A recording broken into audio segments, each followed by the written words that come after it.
locked up, and I was back. So let me ask you this. When you were actually sitting there in probation, were you just waiting to get off so you could pick up right back where you left off, as you just said? That's a great question. I've never been asked that question or thought about it. I mean, didn't it feel I good? guess. You had that 2 years that you took off and you were doing well and you were in school and you were in a routine and getting to bed early and doing well. And Right. it's just, it always, it's hard when I talk to people and they take that time off and they feel so well and they're doing so well in life. And then all of a sudden it's like, oh, I'm off. Here we go again, and with the relapse. And it's just, it always fascinates me. So I'm curious, to know if there was kind of a countdown because like you said, right when you went off probation, bought a dime bag, you're lighting up, going to concerts, and you're back into that lifestyle. Well, when I was on probation, I wasn't a role model, Oh, gotcha. probationer, participant, or whatever you want to call it. I still drank. You I did, still, okay. I still had a group of friends that my parents trusted. So I was able to go to their house, and I still got drunk. I smoked a few times. I just didn't get caught. So the lifestyle was, I was still holding on to that lifestyle. I just wasn't. I was just more cautious about it, but Gotcha. I It never stopped. I never really changed. No, Gotcha. and like on probation, I would go. This was like now my second treatment program. I had to go to some program. I don't even think it exists anymore. It's called Jumpstart, and about 3 times a week, I think I had to go after school, and we would just sit around, talk with a counselor, do some groups.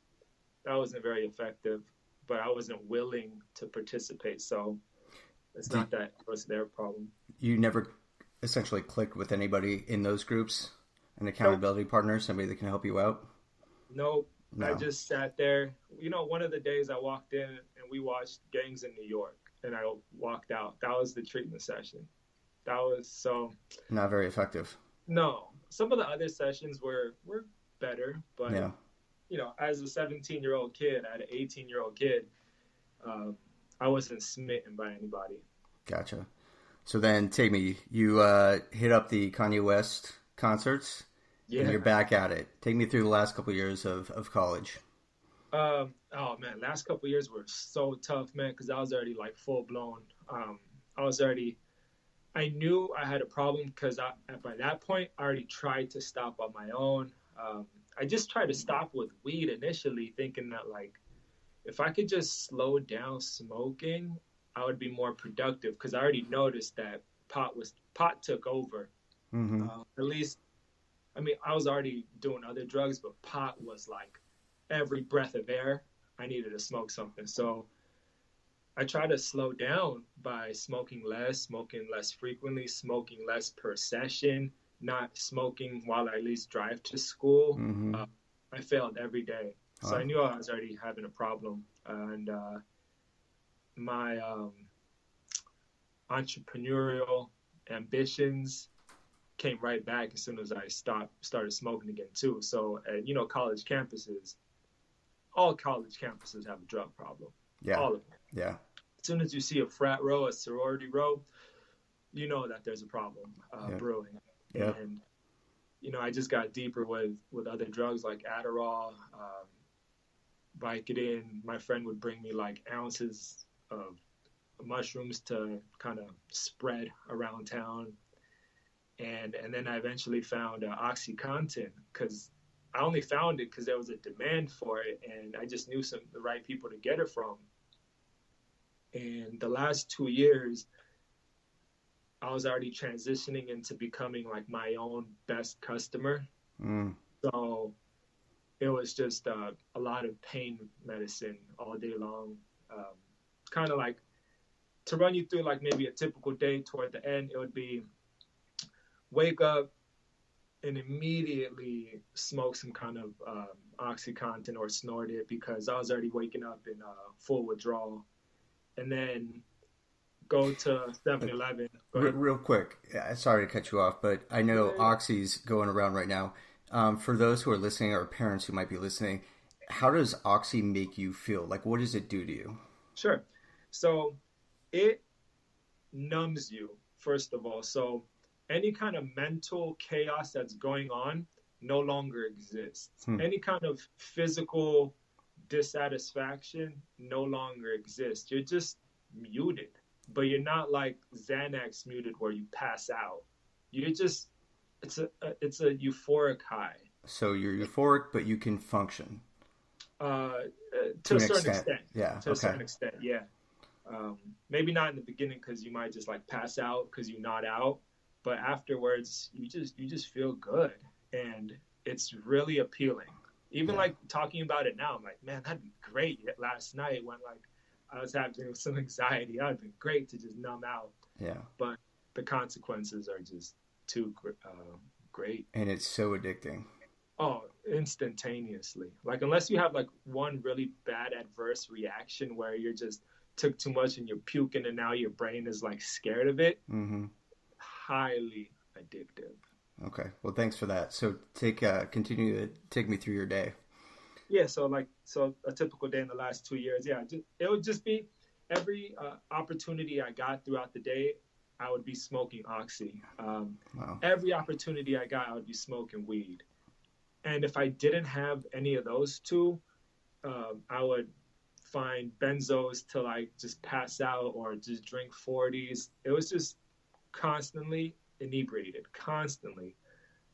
So productivity was at an all-time low because my physical pain was at an all-time high and my mental chatter was just out of control. So I had to modulate that by the only way I knew how, which was getting high. I did not have any coping skills, you know? God, man. So how did you feel? I mean, you just got to feel doing that over and over and over, just like shit and run down. Right? Exactly. Yeah. Absolutely. At some point, you notice what you're doing. At some point, you actually are able to step outside of yourself and see the world you've created around you. You see yourself there, and then you see the world around you, and it's really sad. It's really, really sad. Yet, the hardest part about it is most of the time when you step out and look in, you actually don't know what to do. Yeah. Unless somebody is giving you directions on how to stop, you don't know how. Unless somebody's motivating you to stop, you don't know where to find motivation. It's just sad. So when you were knee deep, who was around you, and did you ask for help? I mean, did you reach out to your parents, or were you in a crew where all your boys were doing the exact same things, or did you have a girlfriend who supported you? So the drugs, so the real hard drugs, I had a group of people that I did them with, that I associated with, but they were not my close-knit group of people.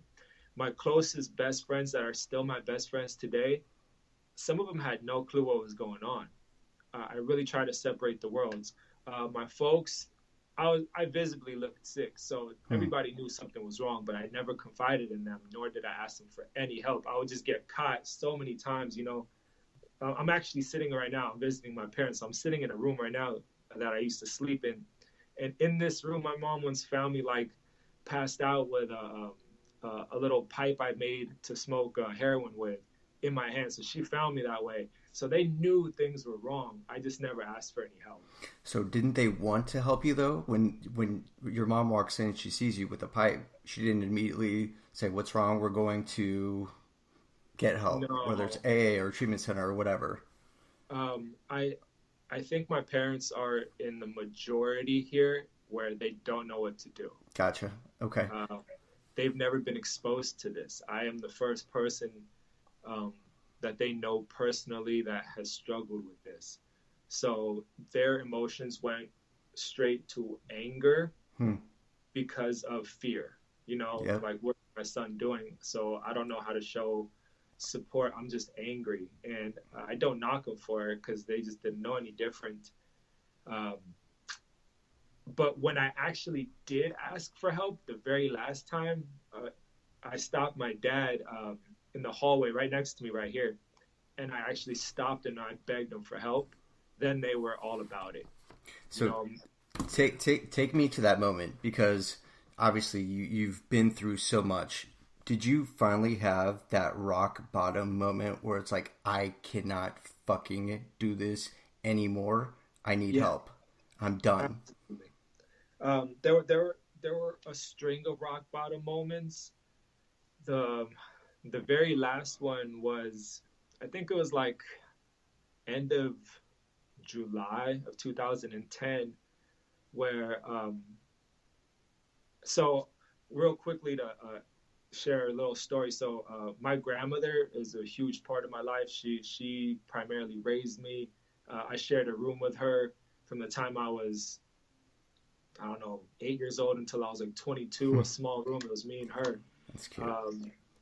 And she passed away on my birthday that year. So Oh, it's like dude. it's it shows how much closer we even got. So I didn't take it too well. So from May till about end of July, I went batshit crazy, and I my using was like, I depleted all my funds, was robbing, stealing to get more funds, and I was physically in so much pain because you just are when you're withdrawing. And one day I woke up at like 3 or 3 in the morning, and I was hurting and I had no more dope left.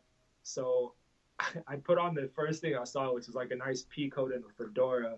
I think I had a suit underneath. I think I had a suit underneath.